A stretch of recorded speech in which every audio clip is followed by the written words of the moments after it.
ജോയ്, തനിക്കെന്താ പറ്റിയത്? താൻ ആരാ? തനിക്കെന്താ വേണ്ടേ? എനിക്കറിയാം എൻ്റെ ആന്റിയെ കൊന്നതിൻ്റെ പുറകിൽ നീയാണെന്ന്. എനിക്കറിയണം താൻ ആരാ, എന്തിനാ എന്നെ പിന്തുടരുന്നത്? എൻ്റെ മകളുടെ ഫോട്ടോ എങ്ങനെയാ മുറിയിൽ വന്നു?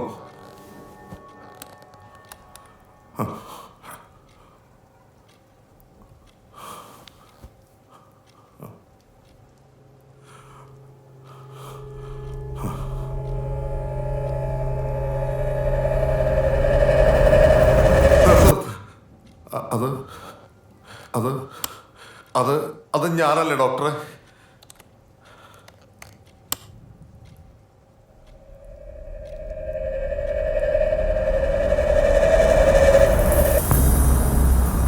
ഡോക്ടർ, ഈ ഒരു അവസ്ഥയിലാണ് തന്നെ ആദ്യം ഇവിടെ കൊണ്ടുവരുന്നത്. കഴിഞ്ഞ 1 വർഷക്കാലം നീ എൻ്റെ ട്രീറ്റ്മെൻറ്റിലായിരുന്നു.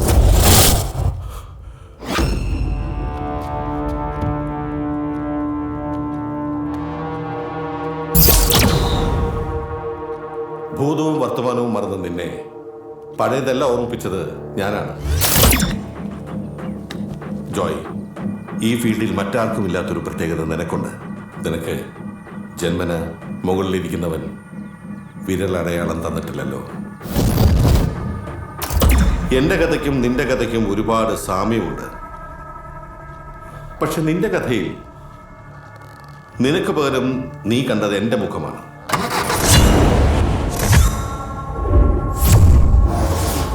ഒരു വർഷം മുമ്പ് നിന്റെ ജീവിതത്തിൽ സംഭവിച്ച പലതും എൻ്റെ ജീവിതത്തിലും സംഭവിച്ചിട്ടുണ്ട്.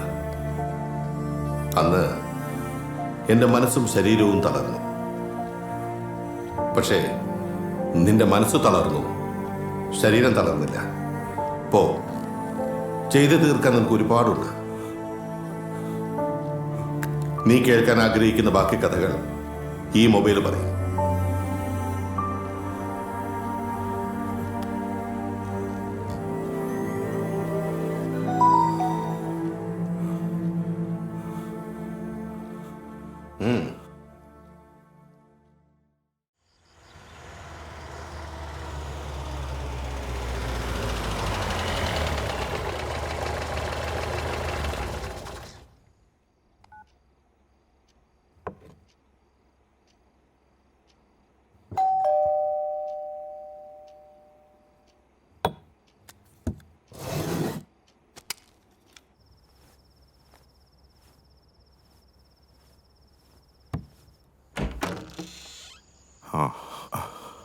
ആ,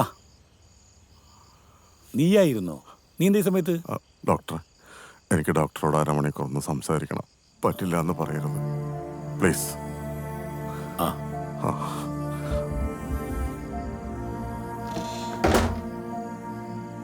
ഞാൻ നിന്നോട് നേരത്തെ പറഞ്ഞതല്ലേ, സൂക്ഷിക്കണം.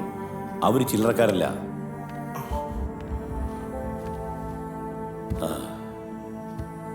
രവിയുടെ ചടങ്ങിന് പോയിരുന്നു. ആ ശാലുവിൻ്റെ മുഖത്താക്കാൻ പറ്റുന്നില്ല.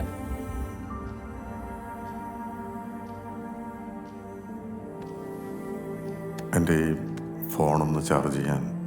അവിടെ ചെയ്യാം.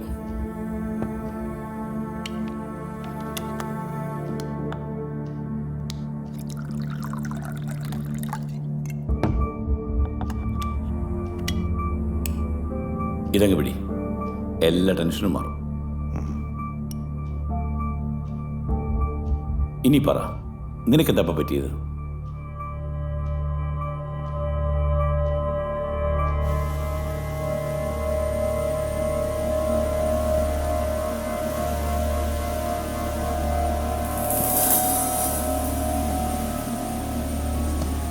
ഏയ് ജോയ്, നീ എവിടെയിരുന്നു? ഞാൻ പറയാറില്ലേ, എന്നെ വേട്ടയാടിക്കൊണ്ടിരിക്കുന്ന ആ അപരിചിതന്റെ പുറകെയായിരുന്നു ഞാൻ. നീ ആരെപ്പറ്റിയാ പറയുന്നത്? ആശുപത്രിയിലും പോലീസ് സ്റ്റേഷനിലും എല്ലാം ഞാൻ അന്വേഷിച്ചു. അങ്ങനെ ഒരാളല്ലാതെ ചെയ്തത്. എല്ലാം എൻ്റെ തോന്നലുകൾ മാത്രം. അയാൾ പറഞ്ഞപ്പോഴാണ് അറിഞ്ഞത്. നഷ്ടപ്പെട്ടത് എനിക്ക് മാത്രം.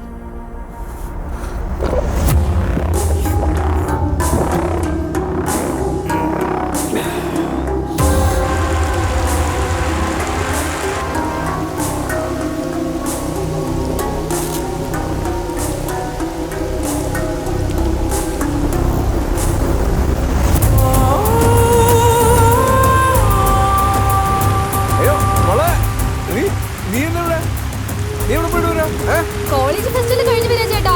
അപ്പോഴും വണ്ടി ബ്രേക്ക് ഡൗൺ ആയ. അപ്പനെ വിളിച്ചിട്ട് കിട്ടണില്ല. ആണോ?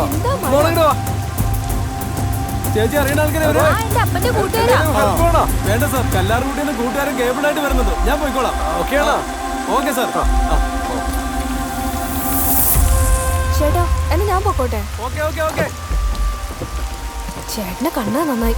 ഭാഗ്യം ഈ അപ്പന്റെ ഫോണാണെങ്കിൽ ആവശ്യത്തിന് കിട്ടുകയില്ല.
ഞാൻ ഓരോന്നോരോന്നായി ഓർത്തെടുക്കുക.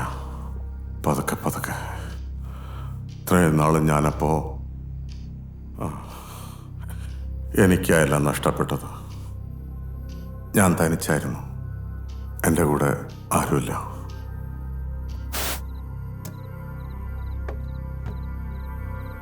അപ്പാ എന്താ ഇത്രക്ക് ചിന്ത? ഏയ്, ഇന്നലെ ഒരുമാതിരി സ്വപ്നം കണ്ടു. അതെങ്ങനെയാ? പ്രാർത്ഥിച്ചിട്ട് കിടക്കാൻ പറഞ്ഞ അപ്പം കേക്കില്ല. എന്താ ഈ നേരത്ത്? ഇവിടെ ഒരു വെട്ടം കണ്ടുകൊണ്ട് കയറുക. ജോയി എപ്പോഴാ വന്നേ? മോൾക്ക് നാളെ പരീക്ഷ. അവിടെ പഠിക്കാം. ഇയാളുടെ അസുഖമൊക്കെ മാറി. എവിടെ? ഭ്രാന്താശുപത്രിയിൽ നിന്ന് ചാടി പോന്നാ തോന്നുന്നത്. ആ, നാളെ ആ പെങ്കൊച്ചിന് പരീക്ഷയാന്നൊക്കെ പറയുന്നുണ്ടായിരുന്നു. നമുക്കിതൊക്കെ കാണാവുന്നതും കേൾക്കാവുന്നതും അല്ലാതെ വേറെ എന്നാ പറയാനാ? അതെ അതെ. അപ്പനൊന്നും മനസ്സിലാവുന്നില്ല മോളെ. ആന്റണി മരിച്ചത് അപ്പൻ അറിഞ്ഞില്ല. ആന്റണിയുടെ വീട് വരെ ഒന്ന് പോണം. അനു, മോളെ 2 ഗ്ലാസ് ചായ എടുത്തോ? മോളടുക്കളയിലുണ്ടേ. എൻ്റെ മകൾ അനു നമ്മളോടൊപ്പം എപ്പോഴുണ്ട്. എടോ, അവൾക്കൊന്നും പറ്റിയിട്ടില്ല. കഴിഞ്ഞ ആഴ്ചയിൽ നിങ്ങളോട് ഒന്ന് പോയത്. നീ മറന്നുപോയോ? എന്തിനാ ഡോക്ടറെ നീ ഇനിയും എന്നെ പറ്റിക്കൊന്നേ?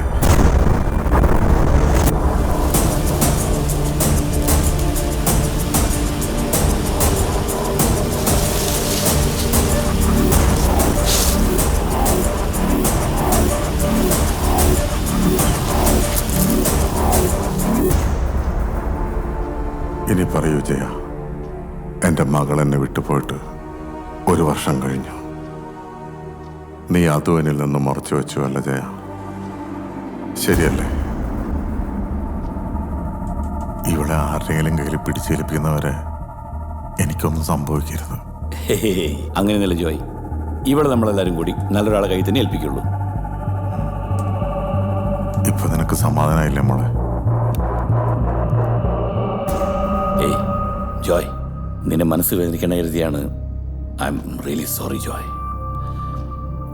പതിയെ നിന്നെല്ലാം പറഞ്ഞ് മനസ്സിലാക്കി തരായിരുന്നു എൻ്റെ plan. You know Antony, he was A pervert.